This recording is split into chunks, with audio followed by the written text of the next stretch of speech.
जय हिंद साथियों, स्वागत है आप सभी का। कल आपने देखा था ज्योग्राफी के फर्स्ट डे के क्लास को। आज हम लोग सेकेंड डे के क्लास को देखने वाले हैं, जिसमें हमारा मेन फोकस जो होगा वो होगा भारत एक नजर में। यानी अगर आप भारत को एक सरसरी नजर में देखना चाहेंगे तो आप क्या क्या देख सकते हैं भारत के अंदर, मैं उस पर बात करने वाला हूं। काफी इंपॉर्टेंट टॉपिक होने वाला है। हालांकि याद रखिएगा, मेरा हर दिन का टॉपिक जो होगा वह काफी इंपॉर्टेंट ही होगा। अगर आपका मिस हो जाता है तो फिर आप बहुत कुछ मिस कर जाइएगा। इसलिए मेरे हर दिन के टॉपिक को आप कवर करने के लिए जुड़े जरूर, ठीक है। चलिए हम लोग देखने वाले हैं अभी भारत के पड़ोसी देशों को। भारत के पड़ोसी देश, पड़ोसी किसको कहते हैं? जो आपके जस्ट बगल में होता है उसको पड़ोसी कहते हैं। जो दूर होता है लेकिन अच्छे रिलेशंस होते हैं वो दोस्त होते हैं, ठीक है। जैसे भारत के लिए जो रसिया है वह दोस्त है, लेकिन भारत के लिए जो चाइना है वह पड़ोसी है, ठीक है। हो सकता है पड़ोसी से हमारे अच्छे रिलेशन ना हो, लेकिन ध्यान रखिए दोस्त जो है ना नए बनाए जा सकते हैं, लेकिन पड़ोसी आप चेंज नहीं कर सकते हैं। इसलिए पड़ोसी से जितना बेहतर रिलेशन होगा निश्चित रूप से आपकी तरक्की में उतनी बड़ी योगदान होगी। हमेशा पड़ोसियों से क्या करना है बेहतर रिलेशन बना करके रखना है, ठीक है। क्योंकि सुख दुख में जो साथ आने वाला होता है तत्काल तुरंत, वह पड़ोसी ही होता है। आइए हम भारत के पड़ोसी देशों की अगर बात करें तो भारत के कितने पड़ोसी देश हैं इसको देखिए। एक ट्रिक है आपका। ट्रिक में क्या लिखा है? ट्रिक में लिखा है श्री बचपन में एमबीए किया। क्या किया? श्री बचपन में एमबीए किया। बहुत होशियार था, इसलिए बचपन में ही वो क्या कर लिया, एमबीए जो है क्रैक कर लिया। अब सवाल उठता है कि श्री बचपन में एमबीए किया, इससे क्या पता चलता है, इससे पड़ोसी देश कैसे फाइंड होगा? तो आइए देखते हैं। श्री फॉर श्रीलंका, ठीक है। श्रीलंका हमारा पड़ोसी देश है, लेकिन याद रखिएगा जो श्रीलंका है यह हमारे साथ स्थलीय नहीं, कैसा सीमा बनाता है, जलीय सीमा बनाता है। उसके बाद है ब से बांग्लादेश। बांग्लादेश हमारे साथ स्थलीय सीमा बनाता है और सबसे लंबा 40-96 किलोमीटर लंबा सीमा रेखा जो है हमारा बांग्लादेश के साथ बनता है। च से चीन, 3438 किलोमीटर की सीमा रेखा बनाते हैं हम चीन के साथ। उसके बाद है पाकिस्तान। पाकिस्तान से हम 3323 किलोमीटर का सीमा रेखा साझा करते हैं। नेपाल के साथ 1751 किलोमीटर का। म्यांमार के साथ 1663 किलोमीटर का। मालदीव जो है इसके साथ हम सीमा रेखा साझा नहीं करते हैं क्योंकि ये हमारे साथ जलीय सीमा रेखा से जुड़ा हुआ है। बी से भूटान जो है ये आपको कितना, तो ये जो है 609 किलोमीटर लंबा सीमा रेखा जो है हम भूटान के साथ साझा करते हैं। और अफगानिस्तान के साथ जो है हम 106 किलोमीटर लंबा सीमा रेखा साझा करते हैं, ठीक है। याद रखिएगा इस ट्रिक की एक खास बात यह है कि इस ट्रिक में जो सीमा रेखा की लंबाई है उस लंबाई के अनुसार दिया गया है। जैसे मान लीजिए सवाल हमेशा पूछा जाता है कि सबसे बड़ी सीमा रेखा, सबसे छोटी सीमा रेखा। आपसे पूछ दिया कि दूसरा सबसे लंबा सीमा रेखा हम किसके साथ बनाते हैं, तब तो मामला फंस गया। फंसने की जरूरत ही नहीं, आप इस ट्रिक को याद रखिए। दूसरा सबसे लंबा सीमा रेखा, श्री बचपन में एमबीए किया, श्री जलीय हो जाएगा तो इसको भूल जाइए। आया क्या, ब च से चीन, यानी चीन के साथ हम दूसरी सबसे लंबी सीमा रेखा बनाते हैं। तीसरा पूछ दे तो ब च प से पाकिस्तान के साथ तीसरा सबसे लंबा। न से नेपाल के साथ चौथा सबसे लंबा। म्यांमार के साथ पांचवा सबसे लंबा। मालदीव के साथ बनाते नहीं है। भूटान के साथ छठा और अफगानिस्तान के साथ सातवां, यानी सबसे छोटी सीमा रेखा जो है वो हम किसके साथ बनाते हैं, अफगानिस्तान के साथ बनाते हैं। क्लियर है? इसको आप उतारना चाहें तो स्क्रीनशॉट ले लीजिए, आप बैठ करके इसको कॉपी कर लीजिए। ध्यान रखिएगा मेरे साथ पढ़ रहे हैं तो कॉपी बनाए रखिए साथ में और नोट्स बनाते चलिए। अब आइए भारत को हम जो है सो देखते हैं एक सरसरी नजर पे। तो एक सरसरी नजर में जब भारत को आप देखेंगे तो कुछ इस तरह से देखेंगे। कैसे?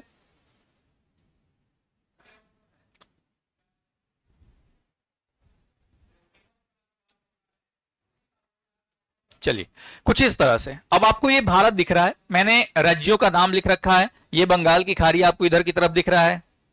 इसी में आपका जो है सो इस क्षेत्र में पुद्दुचेरी आपका पड़ता है। लक्षद्वीप दिख रहा है, अरब सागर यहाँ पे दिख रहा है। अंडमान निकोबार द्वीप समूह दिख रहे हैं। पाकिस्तान अफगानिस्तान आपका जो है सो दिख रहा है। इधर की तरफ आ जाइएगा तो कौन है, चीन है, नेपाल है आपका। यानी कल जो हमने चर्चा किया था वो सब दिख रहे हैं, लेकिन हम लोग आज उस पर चर्चा नहीं करेंगे। आज हम भारत के चौहद्दी को देखेंगे कि भारत का जो चौहद्दी है, भारत को अगर अक्षांश और देशांतर रेखा पर देखा जाए तो हम कैसे देखेंगे। कल हमने चर्चा किया था, लेकिन फिर से आज हम चर्चा कर लेते हैं। हमने बोला था कि भारत अगर उत्तरी दक्षिणी गोलार्ध की बात हो तो भारत जो है उत्तरी गोलार्ध में स्थित है, और अगर पूर्वी पश्चिमी गोलार्ध की बात हो तो भारत पूर्वी गोलार्ध में स्थित है। यानी जब भी हम इसके नामकरण में इस्तेमाल करेंगे तो या तो उत्तरी इस्तेमाल होगा या फिर पूर्वी इस्तेमाल होगा। क्यों? क्योंकि भारत जो है उत्तर पूर्व में स्थित है, किसके, पृथ्वी के। क्लियर है? भारत उत्तर पूर्व में स्थित है, इसलिए उत्तरी और पूर्वी इस्तेमाल होगा। अब आइए कैसे, तो भारत की अगर हम बात करें तो भारत का सबसे उत्तरी बिंदु ये हुआ और सबसे दक्षिणी बिंदु जो है ये हुआ, और इस तरह से जो रेखा खींची गई है मानचित्र और ग्लोब पर, वह कौन सी रेखा है, तो भैया ये है अक्षांश रेखा। कौन सी, तो अक्षांश रेखा है। इसका मतलब जो है ये भी आपका अक्षांश रेखा ही है, अक्षांश रेखा। इसका मतलब है कि भारत जो है कुछ अक्षांश से लेकर के कुछ अक्षांश के बीच में स्थित है, ठीक है। और चूंकि दोनों कहां है, दोनों कहां है, ध्यान रखिए, दोनों उत्तरी गोलार्ध में है, तो दोनों अक्षांश का नाम उत्तरी से इस्तेमाल किया जाएगा। जैसे भारत जो है नीचे की तरफ अगर देखा जाए तो 8 डिग्री 4 मिनट उत्तरी अक्षांश,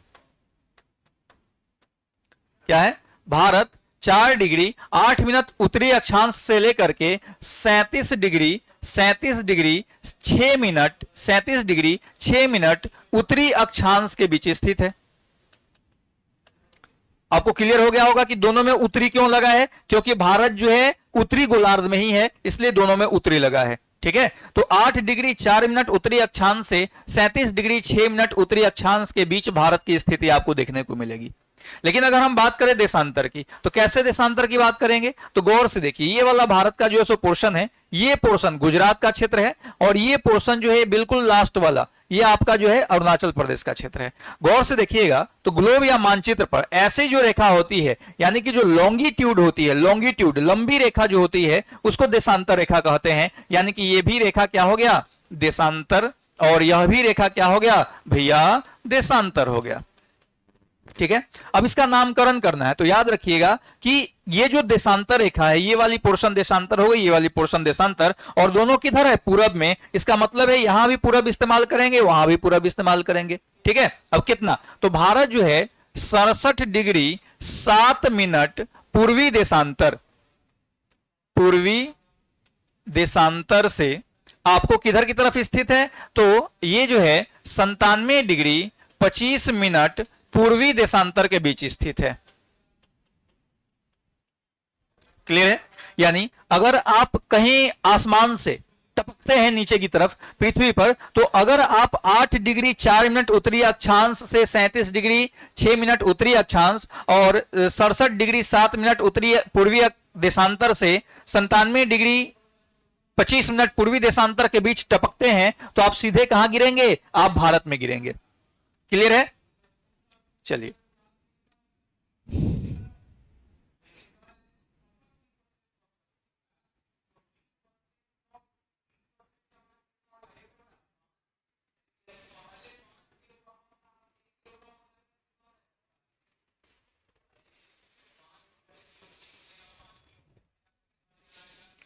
ठीक है, कोई कंफ्यूजन नहीं यहां तक, ये आपको समझ में आ गया कि भारत की चौहद्दी की अगर बात की जाए तो भारत जो है कुछ अक्षांश से कुछ अक्षांश के बीच और कुछ देशांतर से कुछ देशांतर के बीच में घिरा हुआ है। ये आपका पोर्शन हो गया। अब इसी में एक रेखा जो है सो ट्रेवल करती है, कौन सी रेखा, तो वह रेखा जो है वह आपको कौन सी रेखा है, वह कर्क रेखा है। एक और रेखा ट्रेवल करती है जिसको हमने बनाया है, वो है आपको 82 डिग्री पूर्वी देशांतर रेखा, जिसको हम लोग प्रधान मध्याह्न रेखा के नाम से जानते हैं, वो रेखा भी गुजरती है। तो आइए हम अगले पेज पे चलते हैं, ठीक है। एक रेखा जो है गुजरती है, वह रेखा आपको कौन सी है, वह रेखा है आपको कौन, कर्क रेखा, कर्क रेखा, ठीक है। और कर्क रेखा भारत के 8 राज्यों से होकर के गुजरती है। ये हो गया 1, राजस्थान 2, मध्य प्रदेश 3, छत्तीसगढ़ 4, झारखंड 5, पश्चिम बंगाल 6, त्रिपुरा 7 और मिजोरम आपका 8। ये 8 राज्य हैं जिन राज्यों से होकर के हमारी कर्क रेखा गुजरती है। इसी प्रकार से 82.5 डिग्री देशांतर रेखा, 82.5 डिग्री देशांतर रेखा जो है वह भारत के 5 राज्यों से होकर के गुजरती है, ठीक है। कितने राज्यों से, 5 राज्यों से 82.5 डिग्री देशांतर रेखा, ठीक है। 82.5 डिग्री देशांतर रेखा जो है 5 राज्यों से होकर गुजरती है। कौन कौन सा, तो ये हो गया आपका जो है सो उत्तर प्रदेश, ये मध्य प्रदेश, ये हो गया छत्तीसगढ़, इसके बाद आपका जो है कौन हो जाएगा, उड़ीसा भी हो जाएगा, यानी ये थोड़ा सा लाइन टेढ़ा हो गया, ओके, ठीक है। ये हो गया आपका उत्तर प्रदेश, ये हो गया आपका मध्य प्रदेश, यहां पे आपको छत्तीसगढ़ हो गया, ये हो गया उड़ीसा और ये हो गया आंध्र प्रदेश। यानी हमारा जो प्रधान मध्याह्न रेखा है वह 82.5 पूर्वी देशांतर पर स्थित है और यह भारत के 5 राज्यों से होकर के गुजरती है। ये चीज आपको ध्यान रखना है। भारत की अगर हम चौहद्दी की बात करें, चौहद्दी तो भारत का जो सबसे अंतिम बिंदु है, इस अंतिम बिंदु की अगर बात करें तो यह अरुणाचल प्रदेश में स्थित है। ठीक है, और अरुणाचल प्रदेश में स्थित है और इसको हम लोग जानते हैं किस नाम से, तो वालांगू के नाम से। ठीक है, वालांगू के नाम से इसको जानते हैं। उसी तरह से भारत का जो सबसे पूर्वी बिंदु है, पश्चिमी बिंदु, वो तो पूर्वी बिंदु हो गया, सबसे पश्चिमी बिंदु की अगर बात की जाए तो सबसे पश्चिमी बिंदु गुजरात में स्थित है और इसको हम लोग सर क्रिक के नाम से जानते हैं। ठीक है, उसी तरह से भारत का सबसे दक्षिणी बिंदु अगर बात की जाए तो दक्षिणी बिंदु मुख्य भूमि पर, ध्यान रखिएगा, इसको हम लोग केप केमिरोन या इसी को कन्याकुमारी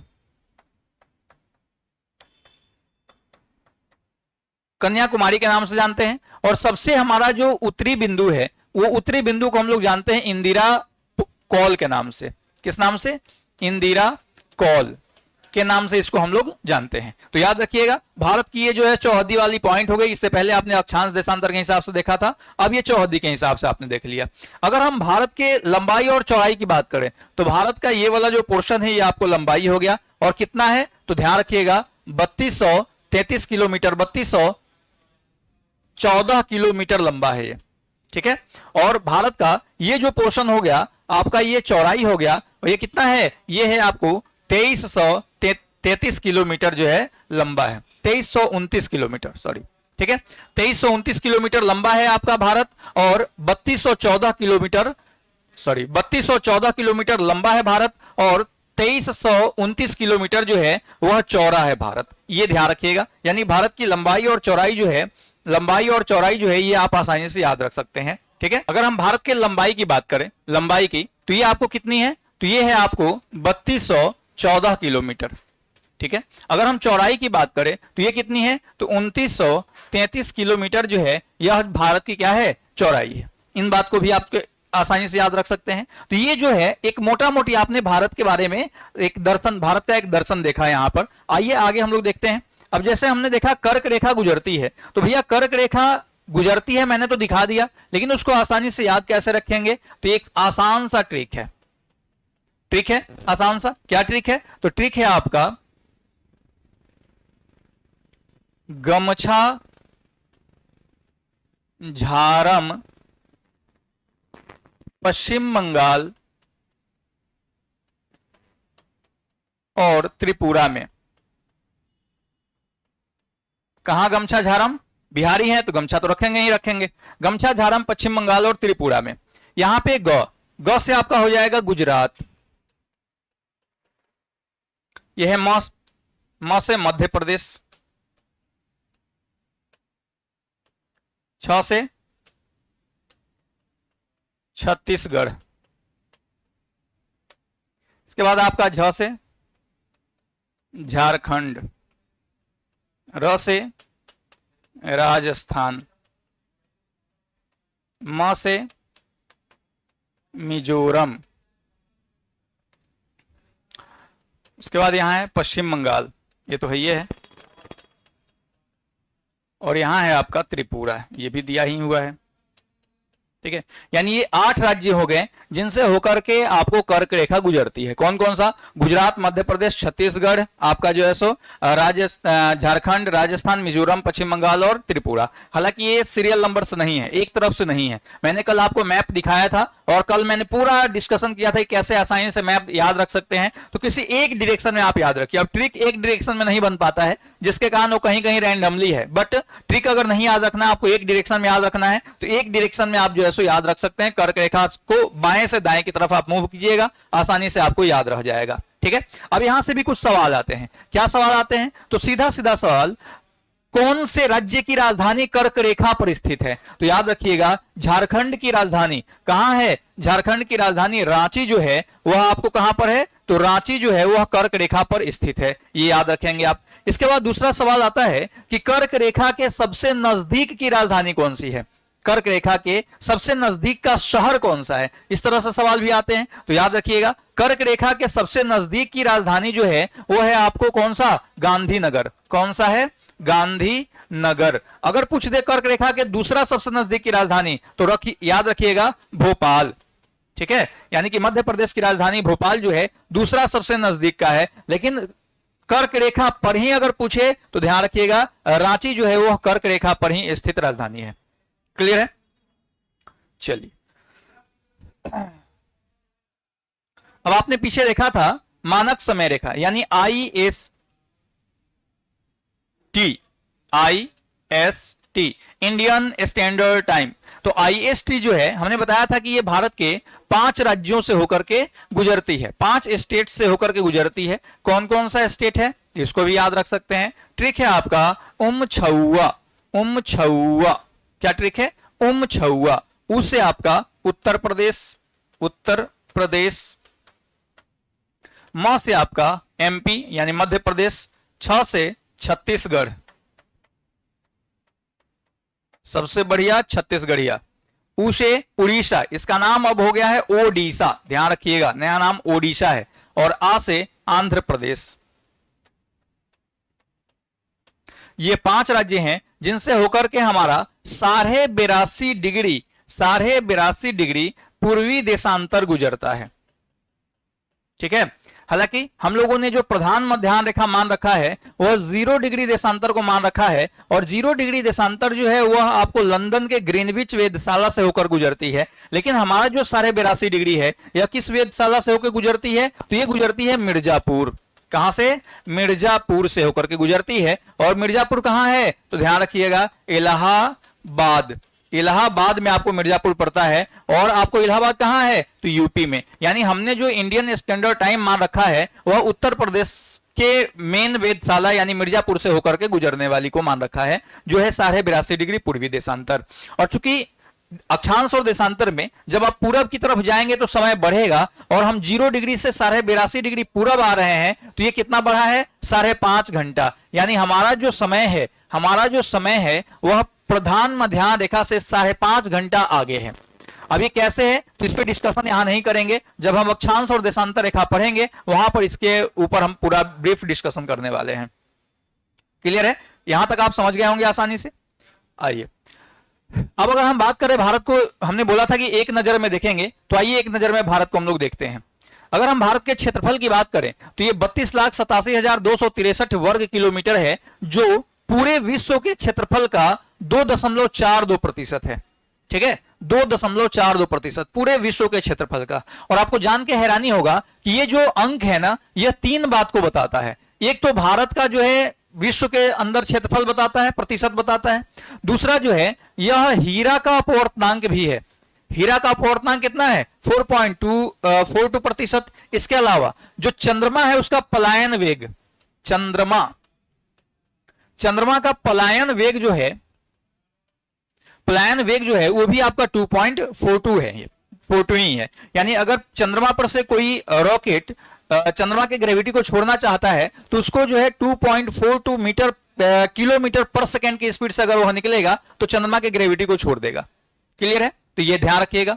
जनसंख्या की बात की जाए तो ये जनसंख्या आपको 2011 के अनुसार है। 2011, चूंकि 21 वाली जनगणना कोरोना के कारण डिले हो गई थी और अभी तक उसका कोई अता पता नहीं है, इसलिए इस जनगणना की बात हम लोग 2011 की जनगणना की बात कर रहे हैं। और इसके अनुसार 1,21,05,00,000 भारत की जो है जनसंख्या थी, जो संपूर्ण विश्व के जनसंख्या का 17.5% है।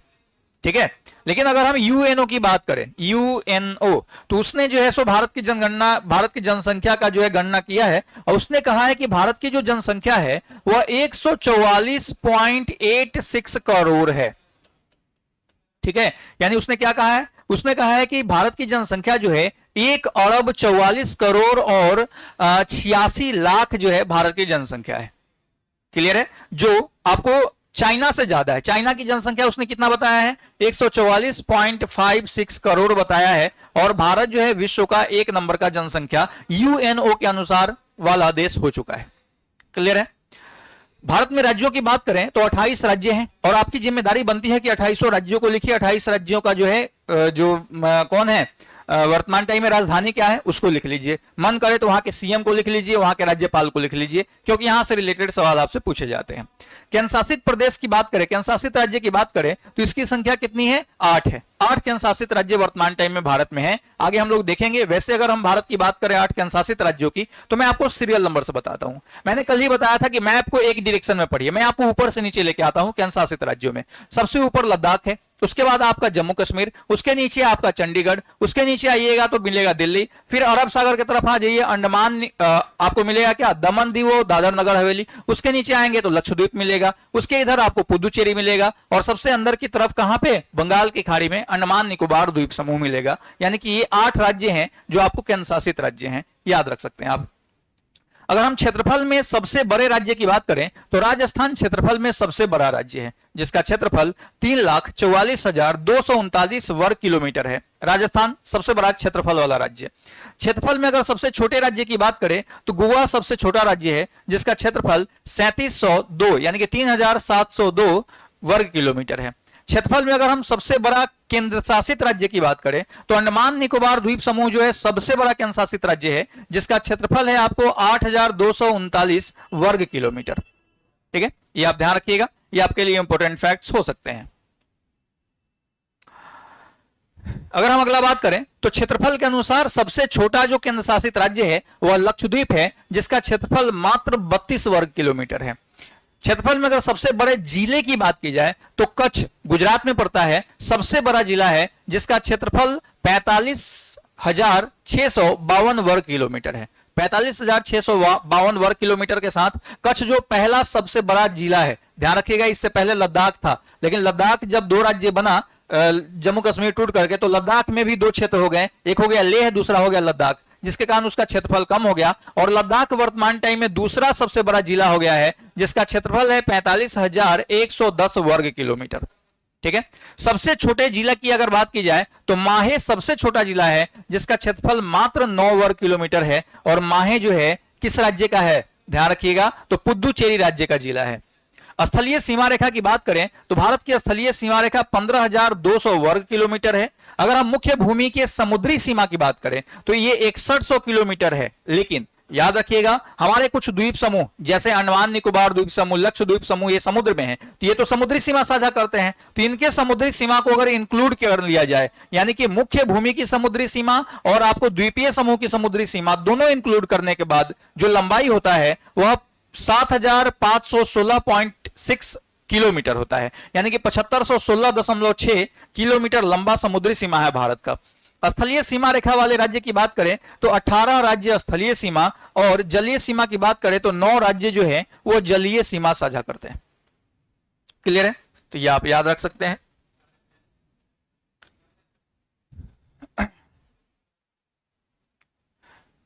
चलिए, ये आपने जो देखा ये भारत को एक नजर में देखा, यानी कि सरसरी नजर में आपने भारत को अगर देखने का कोशिश किया तो इस तरह से आप भारत को जो है इमेजिन कर सकते हैं, इस तरह से भारत की कल्पना आप कर सकते हैं। इसी को कंटिन्यू हम लोग जो है सो करने वाले हैं अगले क्लास में अगले टॉपिक के साथ।